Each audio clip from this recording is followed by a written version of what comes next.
High বন্ধুরা, কেমন আছো? আশা করি সবাই ভালোই আছো।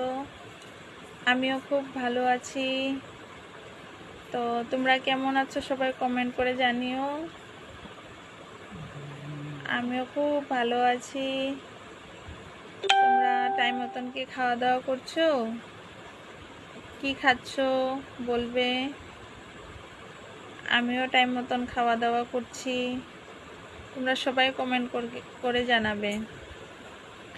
আরও একটা কথা, যে আমি তো ব্লগ করতে পারি না, টাইম হয় না, তো ছোট ছোট শর্ট ভিডিও ডালি, তোমাদের সাথে দু একটা কথা বলি। তোমরাও যদি আমার সাথে এইভাবে কথা বলো, তার উত্তর দাও, তাহলে খুব ভালো লাগবে। তোমরা উত্তর দেবে, ঠিক আছে? আমার খুব ভালো লাগবে। তোমাদের কাছ থেকে আমি এটাই চাই যে তোমরা আমার কথার